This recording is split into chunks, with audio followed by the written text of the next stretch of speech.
প্রবাসের মাটিতে দেশের কৃষ্টি, সংস্কৃতি আর ঐতিহ্যকে বিশ্ব মঞ্চে তুলে ধরতে বর্ণাঢ্য আয়োজনে নিউ ইয়র্কে উদযাপিত হলো বাংলাদেশ ডে প্যারেড। রোববার জ্যাকসন হাইটসের রাজপথে লাল সবুজের পতাকা হাতে সামিল হন প্রবাসী বাংলাদেশিরা। মার্কিন মুল্লুকে বাঙালিয়ানার বর্ণিল উৎসব রূপ নেয় এক টুকরো বাংলাদেশে। নিউ ইয়র্ক থেকে আরিফুর রহমানের তথ্যচিত্রে ডেস্ক রিপোর্টে দেখুন বিস্তারিত। লাল সবুজ রং, বাংলা গান আর হাজারো প্রবাসীর উচ্ছ্বাসে উৎসব মুখর পুরো নগরী। রঙিন ফ্লোট, ব্যানার, জাতীয় পতাকা আর ঐতিহ্যবাহী পোশাকে সজ্জিত মানুষের ঢল নেমে আসে রাজপথে। বাংলাদেশ ডে প্যারেড ঘিরে নিউ ইয়র্কের ব্যস্ত নগরী রূপ নেয় এক টুকরো বাংলাদেশে। আজকে আমার এতটুকু ভালো লাগলো যে আমাদের নতুন প্রজন্ম অংশগ্রহণ করেছে। Bangladeshi Americans here in New York are fighting for equity, for dignity and for justice.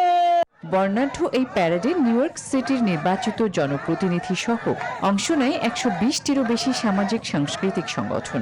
তবে উৎসবের জৌলুস আরও বাড়িয়েছেন বাংলাদেশের টিভি ও চলচ্চিত্রের তারকারা।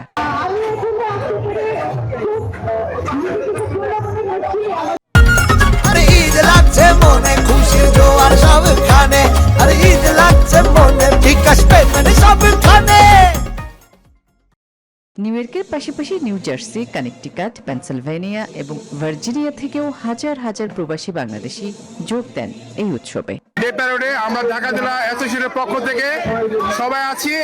বাংলাদেশ বাংলাদেশ বাংলাদেশ বাংলাদেশি বন্ধনে আমাদের ভালোবাসাকে আরো দৃঢ় করি। বাংলাদেশ ডে প্যারেডের মূল উদ্দেশ্য শুধু আনন্দ উদযাপন নয়, বরং নতুন প্রজন্মের কাছে বাংলাদেশের ইতিহাস, সংস্কৃতি ও পরিচয়কে তুলে ধরা।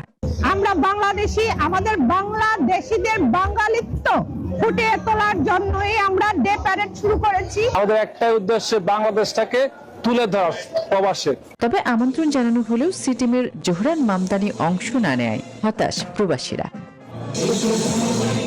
Desk report, news 24।